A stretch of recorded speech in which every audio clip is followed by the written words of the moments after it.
Mani a vécu au IIIe siècle à peu près, mais pas dans l'Empire romain, dans l'Empire perse. Pas Antioche ou Alexandrie, mais plus à l'est. Il est même allé jusque la Bactriane qu'on appelle aujourd'hui l'Afghanistan, et ses disciples sont allés très très vite en Chine. Alors là, on a le mouvement le plus radical, le plus important dans le temps, puisqu'il a duré jusqu'au XIIIe siècle, avant d'être complètement détruit par les différents pouvoirs qui n'en voulaient pas.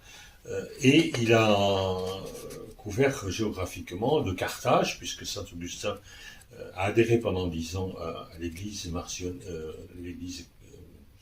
manichéenne de Carthage, et il est allé jusqu'en Chine, où il a eu des relations, dont on reparlera si vous le voulez, avec un autre mouvement qui arrive à peu près au même moment, qui est le bouddhisme. La philosophie de Mani, avec une métaphysique qui est complètement folle et délirante, qui vous raconte l'histoire du monde, mais de manière tout à fait inimaginable, probablement venue d'un certain Basilide, parce que Mani, on connaît sa philosophie, elle est très simple, de Dieu et le bien, le mal, la matière et l'esprit. Mais on ne connaît pas sa métaphysique. Or, d'autres gnostiques ont des métaphysiques fantastiques où ils nous racontent l'histoire du monde de manière assez abracadabrante. Et Mani a les deux. Il a l'histoire du monde très compliquée de Basilide et il a la philosophie simple et forte de Mani. Il y a un lien avec le christianisme aussi, parce que le père de Mani faisait partie d'une secte qui prétendait être les disciples de Saint Jean-Baptiste qui avait refusé le Christ.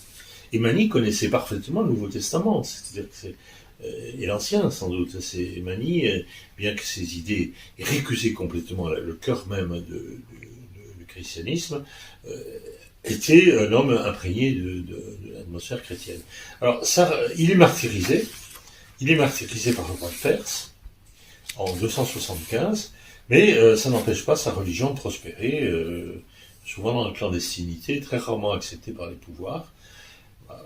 Oui, c'est de l'intolérance, oui, mais c'est des gens qui refusent, on connaît des enfants qui refusent de faire la guerre, qui refusent de cultiver la terre. Alors, c'est pas pour un roi qui veut avoir. En fait, le dénominateur commun, c'est la création, finalement. Tout à fait, le refus de la création. Absolument.